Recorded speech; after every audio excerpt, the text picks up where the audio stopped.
जय माता दी, जय माँ कामाख्या, जय श्री महाकाल महाराज, जय श्री कृष्ण। ओम नमो भगवते वासुदेवाय। ओम पितृदेवाय नमः। ओम पितृगणाय नमः।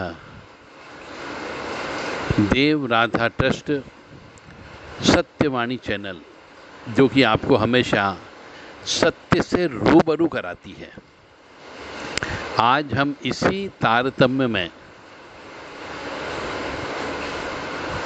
बहुत सारे जो कथावाचक हैं, वो कथावाचक आकर पितृ मुक्ति के लिए संगीतमय भागवत कथा करते हैं। तो संगीतमय भागवत कथा करने से पितरों की मुक्ति नहीं होती है।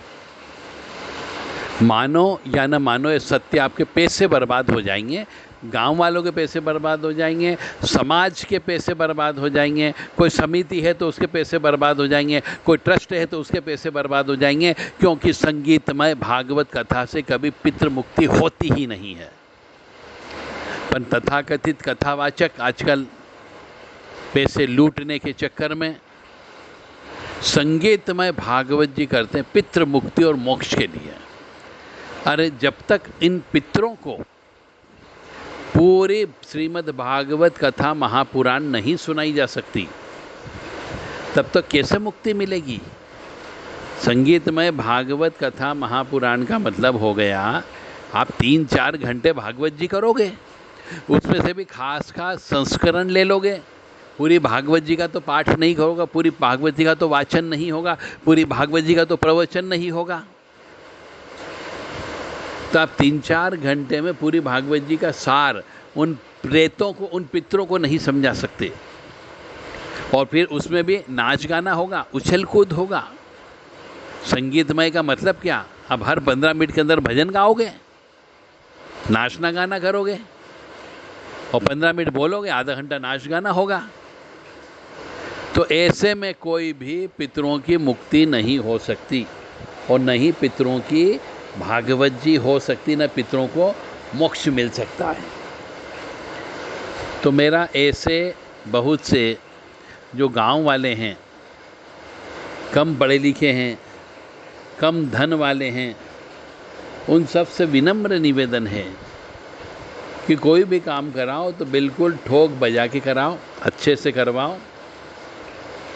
इस तरीके से पैसे बर्बाद करने से कुछ नहीं होना जाना है, कोई फ़ायदा नहीं होगा। सिर्फ एक व्यक्ति को फ़ायदा होगा, जो मंच पर बैठेगा, कथा बोलेगा, केवल वो पैसा आपसे बटोर करके ले जाएगा। बस एक व्यक्ति को फ़ायदा, बाकी किसी को फ़ायदा नहीं है। तो पितृ मुक्ति के लिए एक विशेष कमरे में गुप्त भागवत जी होती है, जिसमें 18,000 श्लोक को पढ़ा जाता है। और इसका कार्यक्रम, ये पाठ जो है, ये 7 दिन तक चलता है। 8वें दिन नाग नारायण बलि की पूजा होती है, तब जाके पितरों को मुक्ति और मोक्ष मिलती है। ये तथाकथित कथावाचक संगीत में भागवत जी करते हैं, नारायण बलि नहीं करवाते हैं, तो इनको दोष लगता है और लग रहा है। फिर भी ये आपके यहाँ पे आकर के सभी प्रेतों को तो जगा देंगे, परंतु नारायण बलि नहीं कराएंगे तो वो प्रेत उस परिवार को कह लीजिए जिसने भागवत जी कराई, या उस गांव के सदस्यों को जिसने पैसा लगाया, उनके यहाँ पे तांडव होने लगता है। जवान बेटे बेटियों की मृत्यु होने लगती है, या फिर कोई आत्महत्या कर लेता है। शिव जी का श्राप लगता है कि जब अपन प्रेतों को भागवत जी सुना दी तो प्रेतों की मुक्ति क्यों नहीं करवाई, यानी नारायण बलि क्यों नहीं करवाया, या त्रिपिंडी श्राद्ध क्यों नहीं करवाया।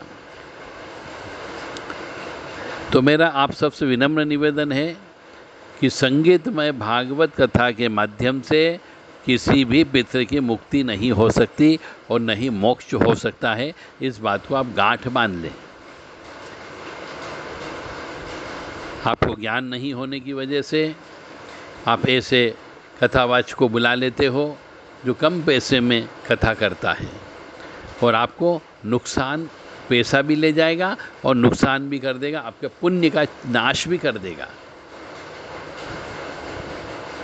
तो आपसे हाथ जोड़ के मेरी प्रार्थना है कि आप ज्ञानी, सद्गुरु,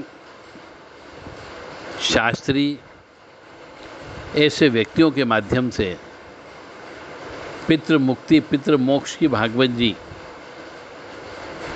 जो एक बंद कमरे में होती, पितरों को ही सुनाई जाती है, संस्कृत में उसका पाठ होता है, ऐसे व्यक्ति के माध्यम से ही भागवत जी कराएं। और भागवत जी पूर्ण होने के बाद में नारायण बलि अवश्य करवाएं या फिर त्रिपिंडी श्राद्ध आपको करवाना है, तो ही उस भागवत जी का फल प्राप्त होगा, अन्यथा आपके पुण्य क्षय हो जाएंगे।